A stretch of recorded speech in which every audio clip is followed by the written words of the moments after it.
Hello, friends. I hope that you are having a wonderful Wednesday. Yes, Wednesday. I know I kind of dropped the bomb there, but it is going to work so much better with my school schedule that I post episodes now on Wednesdays instead of Monday. So that is a new change. I hope that you guys are okay with it. It's what is going to work best for me and my schedule. This week has been pretty awesome. I've gotten to spend more time with friends. I have been more connected with family. And I also got some really awesome news. So I had a meeting with my academic advisor, and I found out that I can actually graduate in May. You guys have no idea how awesome that is. I was originally going to graduate after the summer semester, but talking to the advisor, they're going to have a semester before the spring where you can take one accelerated class for 3 weeks, and then I will take the rest of the classes during the spring. It will be crazy because I do have 21 credits left, but technically it's only 18 during the full season. Which, I'm already used to taking a lot of classes, so I might as well just do it, get it over with, and graduate. Then that means I can get the summer off, travel, do whatever I want, and then in the fall I can go straight into my master's program. So that has been an update for me. Life has been good. I hope you guys are doing well. And today we're going to talk about Sigmund Freud. Ooh. There are a lot of different perspectives and opinions on Freud, but I find his work very fascinating. So today we're going to dive in. I'm your host, Katie Gonzalez, and you're listening to What the Psychology.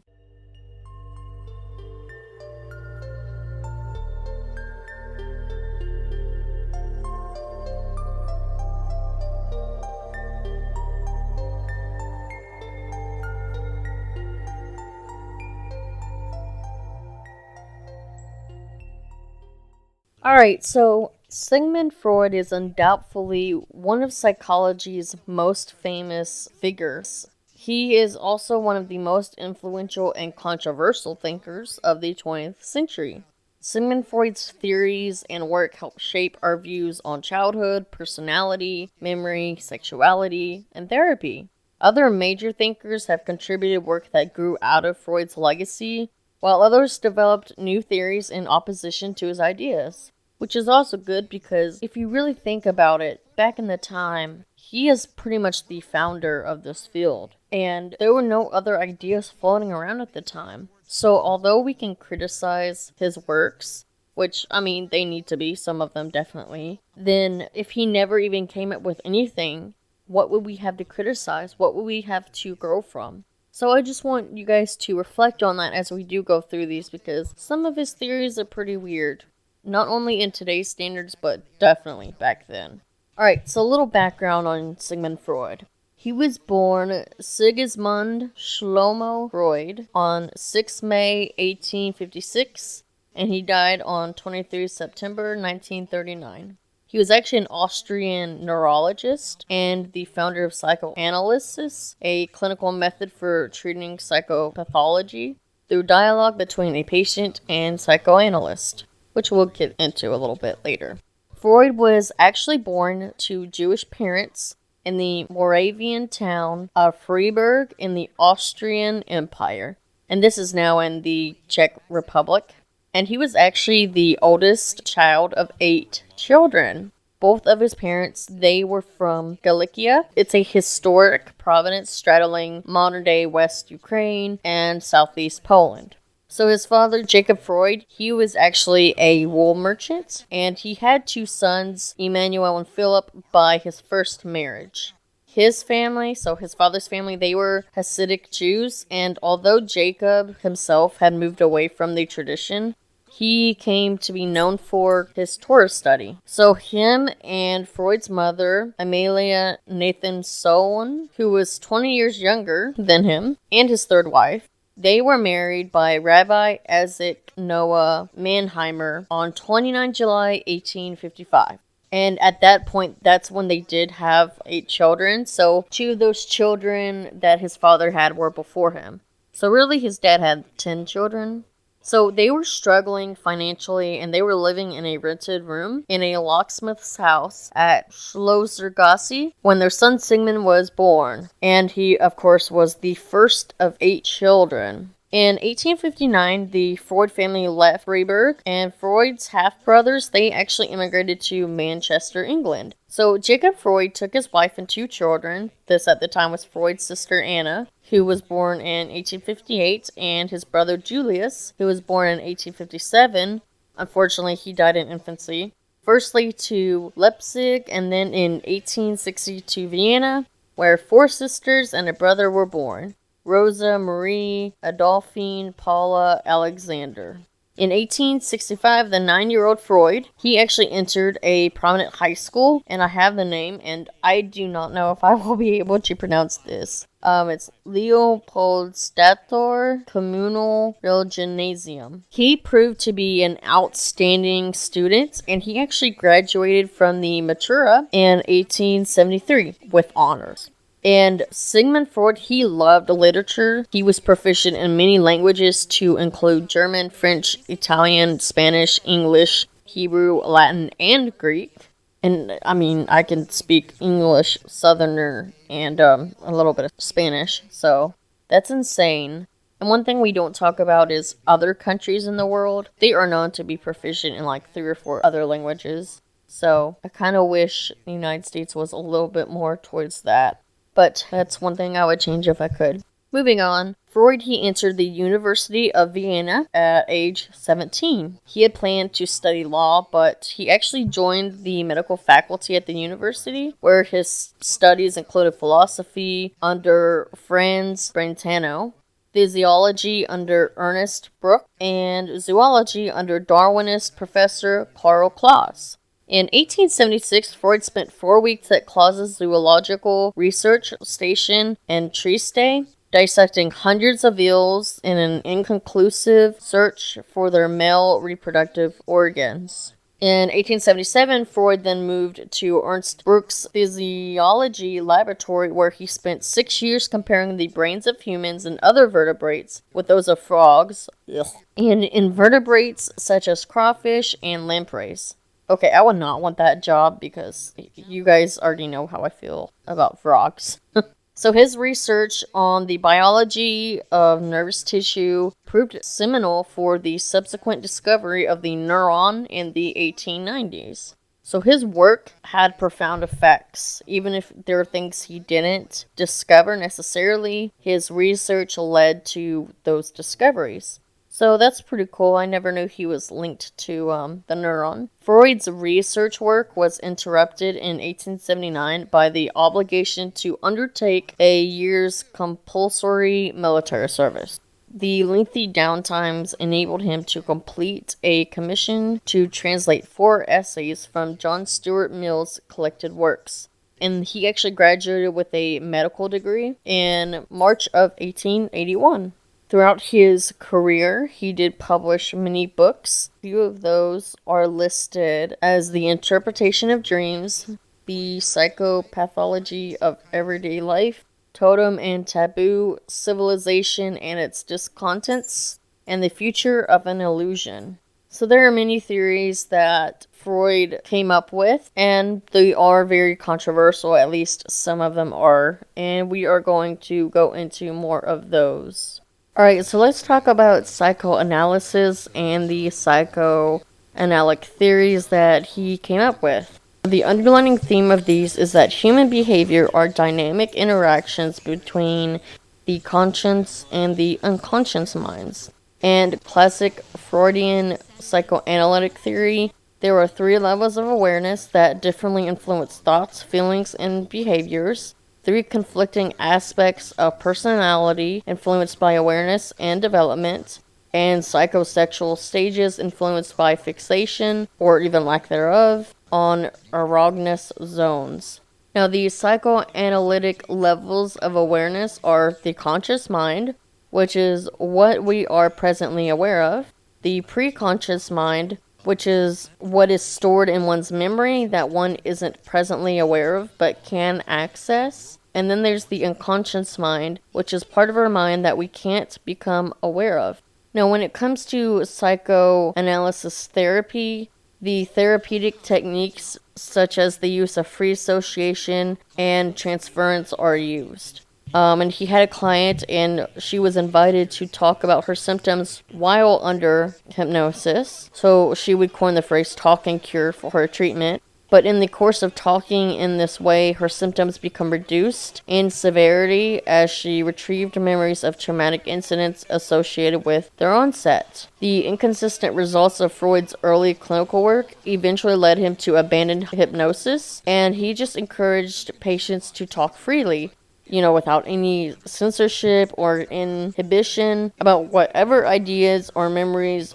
In conjunction with this procedure, which that is what he called free association, he found that patients' dreams could be fruitfully analyzed to reveal the complex structuring of unconscious material and to demonstrate the psychic action of repression, which he did conclude underlay symptom formation. So by 1896, he was using the term psychoanalysis to refer to this new clinical method that he came up with and the theories on which it was based. The goal of Freudian therapy or psychoanalysis was to bring repressed thoughts and feelings into consciousness to free the patient from suffering repetitive, distorted emotions.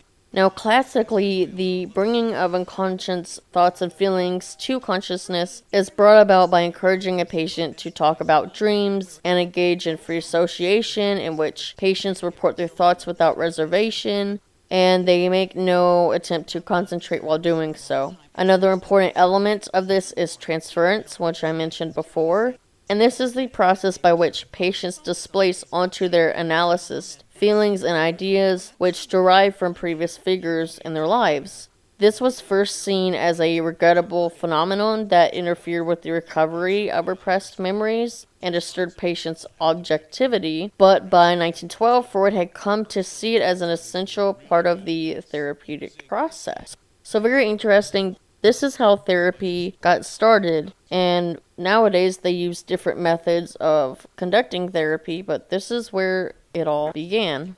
Now, Sigmund Freud, he also had a psychoanalytic personality structure, and they are like three different components. There's the id, the ego, and the superego. So the id, it's part of personality that a person is born with, where the biological, instinctual drives reside. So it's like the body's needs, wants, and desires. And this is located in the unconscious mind. This is also known as the pleasure principle because it's what your body needs, what it wants, what it desires. So this can be food, thirst, sex, things like that. The next part is the ego. And it's kind of funny in culture. I feel like we use ego as a different term than what it's actually meant to be. In Freud's structure, the ego is part of personality that starts developing in the first year of life. And it's to find realistic outlets for the id's drive. This is the reality principle, and it's the executive mediator. Whereas today in culture, we kind of see the ego as pride and being super confident or being overly confident. Whereas this is more of finding reality. I don't know, that's my thoughts on it. The third part is called the superego. And this is part of the personality that represents one's conscience and idealized standards of behavior. This is also known as the morality principle. So things that you've known as culturally correct or religiously correct. And I want you to picture, you know how in the movies there'll be like a person and there'll be like a devil on their shoulder and then the angel on another, and they're kind of trying to convince them to do one thing or the other. Well, think about a person having an angel and a devil on their shoulders, but also having a mediator on the top of their head. So the angel is the superego, using morality as a way to convince them to take action or not take action. Think of the devil as the id, which is the pleasure principle, the person wanting to do something, having a desire, that type of thing. And then think of the mediator as the ego, which is using reality as a way to sort of figure out what is the actual best way to go about things. So just a little fun picture. I always think of the devil and angel on the shoulders as a good example to maybe better explain the relationship between those three. Now, probably one of the most controversial theories that Sigmund Freud did have was his theory on psychosexual development. And his theory proposes that there's infantile sexuality. The sexual drives pass through the distinct developmental phases, which we are going to talk about. But like I said, we have to think of this time. There was nothing really talking about the development of sexuality or anything. This was not something openly talked about back in that time. So I think for him to even try to propose something through observation, although we kind of look at it now as that's very controversial and there's no way that that is even a thing, I think the fact that he even tried to propose something is still remarkable even though it's controversial. So there's a stage, an erogenous zone, and an activity focus. And this was his theory on development. So the oral stage, which is from birth to 1.5 years old, the erogenous zone is mouth, lips, and tongue, and the activity focus is sucking, biting, and chewing. Of course, you have infants that are usually being breastfed, they chew on things, they kind of bite. So that's where he got that perspective from.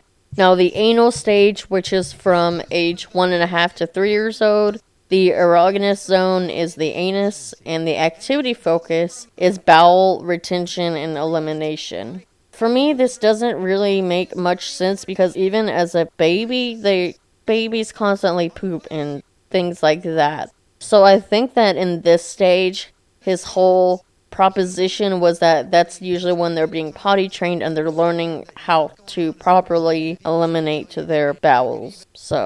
But it's very interesting. It doesn't talk about anything like peeing or anything like that. And of course, these are just my thoughts based on his theory. Okay, then you have the phallic stage, which is from age 3 to age 6. And the erogenous zone is the genitals. Now, the activity focus here is genital stimulation at reaction to the opposite sex, and then later identifying with the same-sex parent to learn gender role and sense of morality. Now, what is crazy about this is that we do know today that there has been a lot of research and that kids actually develop an understanding of gender at around age 5. So it's very interesting that he did propose this. But the thing is, he's saying that kids were stimulating their genitals because they were based off of the reaction to the opposite sex. However, I would propose that that's probably just mainly from curiosity. We know that little boys, they usually play with their pee-pee, and I don't really know about little girls, honestly. But I have friends that have boys, and sometimes their boys will do that. But honestly, I think it's because of curiosity and not what Freud proposed. Moving on. Then you have the latency stage, which is from ages 6 years to puberty. And at this time, there is no erogenous zone. And the activity focus is cognitive and social development. That kind of makes sense. The whole erogenous zone thing just don't make sense to me. Then the last stage is called the genital stage, which is from puberty to adulthood. And the erogenous zone is the genitals. And the activity focus is development of sexual relationships, moving toward intimate adult relations. Now that does make sense, but what is crazy to me is after adulthood, there's no other stages that Freud proposed. But I also think people back then didn't live as long as they do today, so maybe he didn't observe much from development of elderly folks. But that would have been very interesting. So with those theories in mind, Freud also proposed something called the Oedipus complex. Okay, so this complex was kind of built off of the psychosexual development, and this refers to a child's unconscious sexual desire for the opposite sex parent and hatred for the same sex parent. So this pretty much theorizes that if me and my husband had a girl, that the girl would be the daughter, the girl, would be more drawn to my husband, but have hatred for me. Which doesn't really make much sense because honestly you see more kids, regardless of their sex, that are drawn to their moms. But we do have that notion of mama's boy, daddy's girl. So I don't know if that kind of came from this. But so Freud, he considered that the child's identification with the same-sex parent is the successful outcome of the complex, and that unsexual outcome of the complex might lead to neurosis. So he was saying that eventually they wouldn't really hate the same-sex parents, they would eventually identify with them, and that would be successful. So, very odd.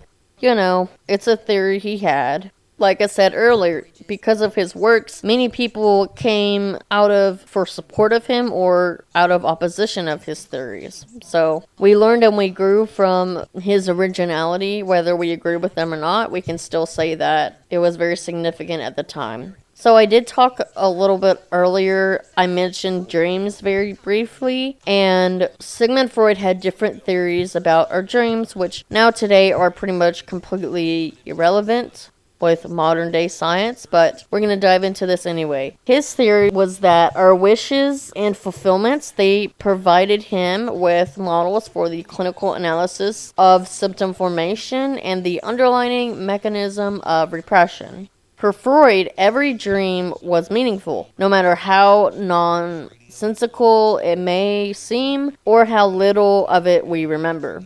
He actually argued that our dreams are nothing more than wishes that we are looking to fulfill in our waking lives. Some of these wishes are relatively innocent, and in other cases, our dreams picture the wish just as it is. However, there are other wishes that are so unacceptable to us, such as sexual or aggressive impulses, that we can't admit to it or act out, and that our dreams have to censor them. So this leads to the interpretation of dreams. Because such unacceptable wishes are typically suppressed by the conscious waking mind, but turn up in the dream in an unrecognizable and often bizarre way, with the help of a psychoanalyst like Freud himself, the methods of free association, Freud argued that the wish behind the dream could be discovered and could be interpreted. Now, when it came to dreams, there are two types of content of dreams. So the first one is to manifest. And the manifest content is the actual literal subject matter of the dream. So I had a dream of a dog chasing me. That's the literal subject matter of the dream. The latent dream is the underlying meaning of the symbols of the dream. So it's the real dream, and the goal of dream interpretation is to reveal what it is. Now, there are 4 mechanisms of the latent dream that can be obscured. So first, there's condensation. This is the reduction and simplification of rich contents of the dream. There's displacement, so the process that substitutes various aspects, so significance, properties, intensity, etc., of the manifest dream, and latent dream to render them dissimilar. Then there's symbols, which is the dream is expressed by relevant signs. And then secondary revision, which is making disordered and incoherent dream materials more well organized and reasonable. So these were ways to try to organize and figure out how to interpret the dream. So if a dog is chasing me, they could try to interpret that maybe it's a symbol that I am afraid of something, or maybe that how I deal with my own fears is that I tend to run away. That's just an example. That's not exact reality. Whereas nowadays, it might just be, well, you just had a dream of a dog chasing you. Although, I do think it's interesting because, as you know, I am a very spiritual person. I am a Christian.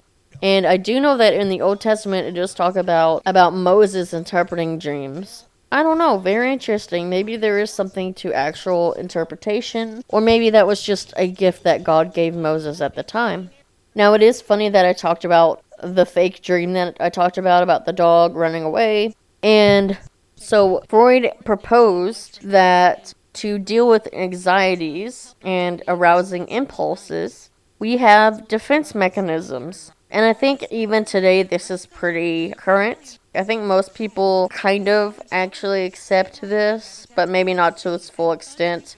Other psychologists have revised this or added more to it or changed different things. But I do think the reality of this is that when it does come to stress or anxiety or fear or, I don't know, anything of a hardship, that we do try to defend against that. So now the first one is regression, which I did mention when we're talking about psychosexual stage.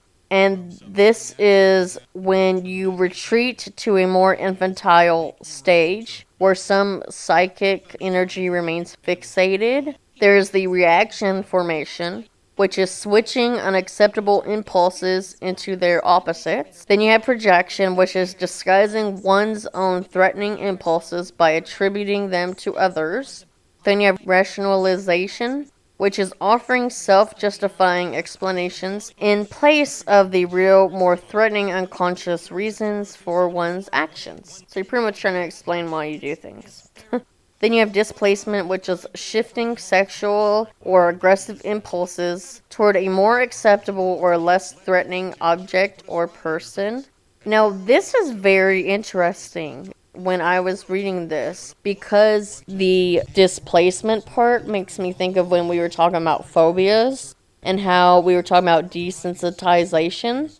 Because remember, desensitization was taking that fear, that anxiety, and changing it to being in a more relaxing state. So I do think that they took the displacement theory from Freud and used it as a type of therapy. So instead of like sexual aggressive impulses, it would be more of a fear impulse toward a less threatening object or person. I think that has to do with that therapy, although it is slightly different. I think they derived it from Freud. I could be wrong, but that's going to be Katie's theory. Now, denial, this is very common. This is refusing to believe or even perceive painful realities. So we know that that one definitely stuck. So like I said, you can have your opinions about Freud, and you can think he's disgusting about especially some of the psychosexual theories and stuff, but you have to think of how smart this guy was to create all of this out of nothing, and how some of it has stuck today, and others, they just were like, no, there's no way that... and came up with something better. Isn't that what science is all about? Now, Freud also had a proposition of life and death drives. He believed that the human psyche is subject to two conflicting drives, the life drive, or libido, and the death drive. Which I think is weird how he was very focused on sexuality, but whatever.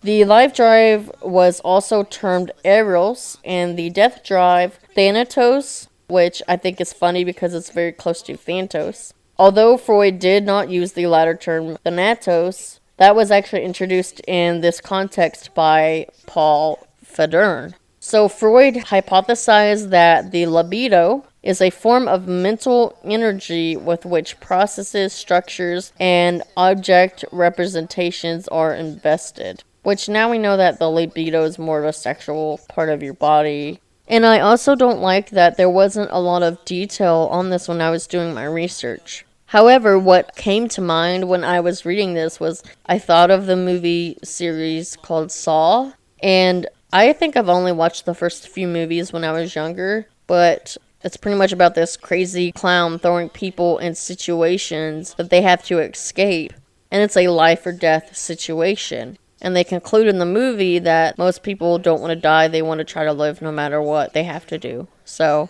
very interesting, and that is what came to mind when I was reading through this. Now we're going to talk about a few other things that have little to do with his theories and more about his life. And what is very interesting about Freud is that he was a user of cocaine. Yup.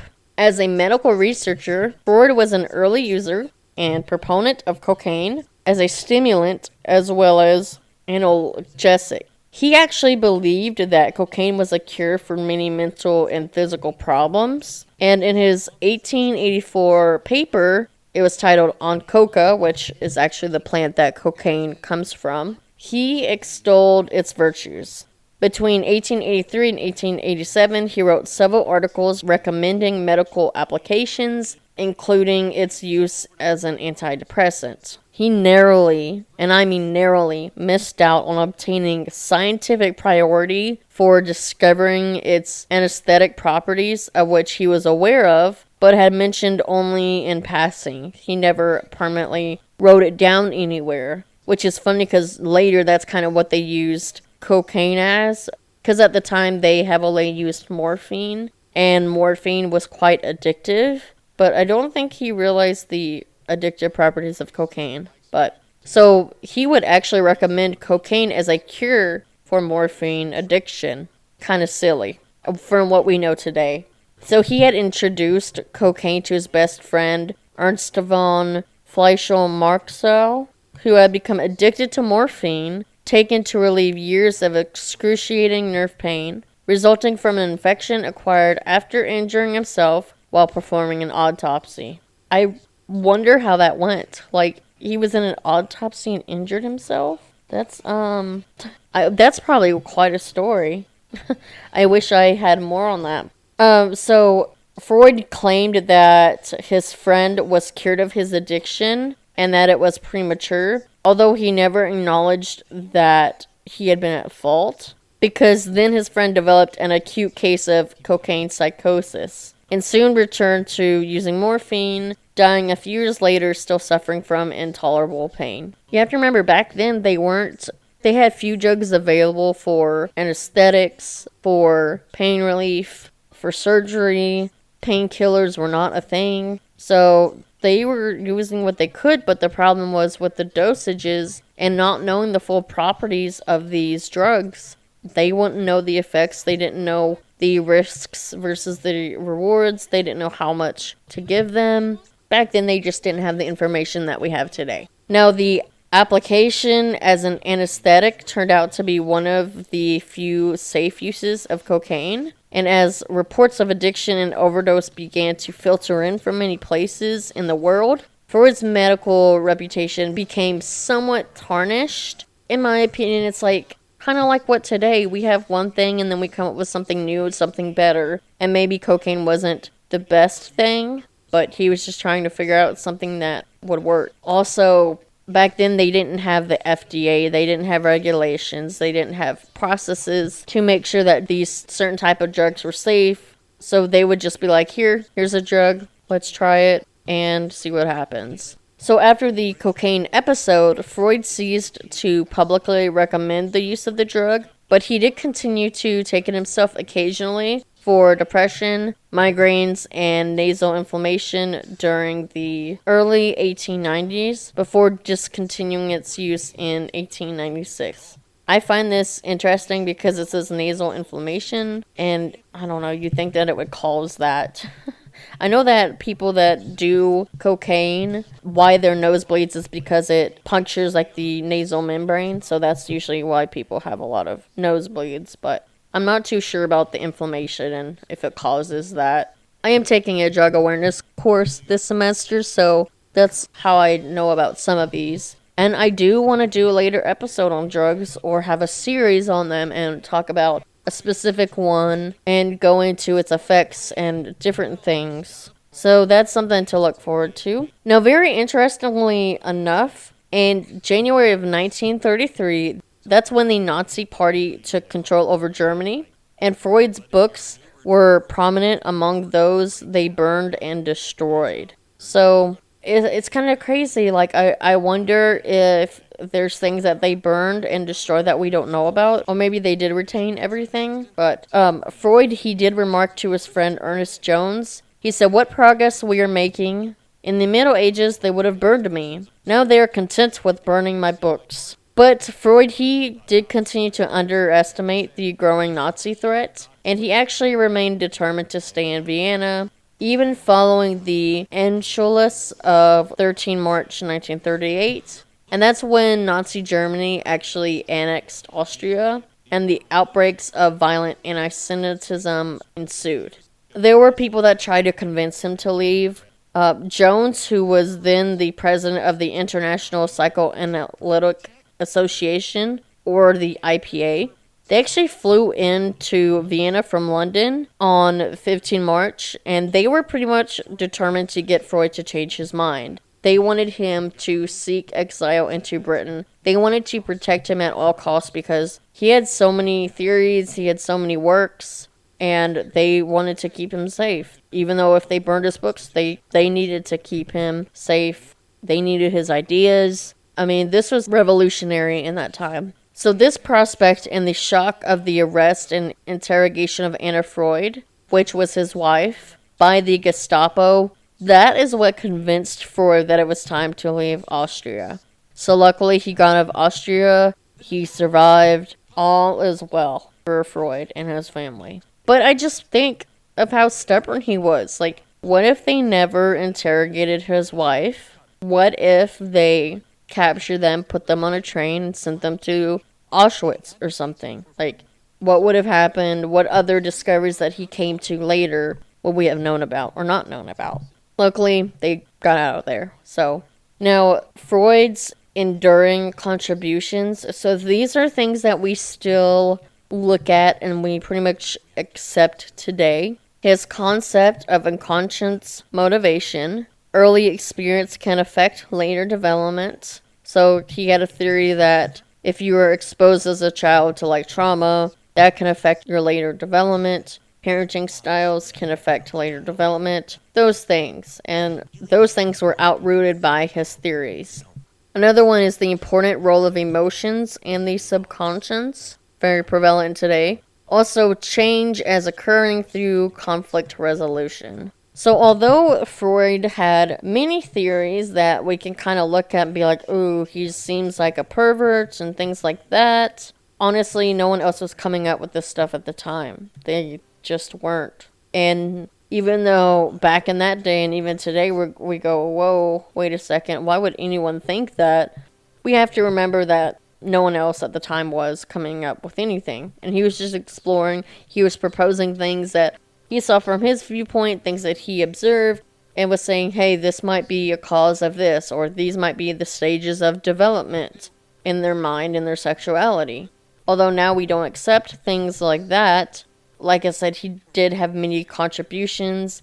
He did have an impact. Even if people did not agree with his ideas and they vividly opposed them, they developed new theories that were better. But they would have never been able to do that without him. So, that's all I have to say on Freud. I do think that, although some of his works are questionable, he is still one of the most famous known and pretty much founders of the field of psychology. So, I don't know, do you have any theories that you would like to propose? What do you think was his most impactful theory? What do you think was his craziest? And what do you think about his use of cocaine? I'm your host, Katie Gonzalez, and you're listening to What the? Psychology. Stay psyched, y'all.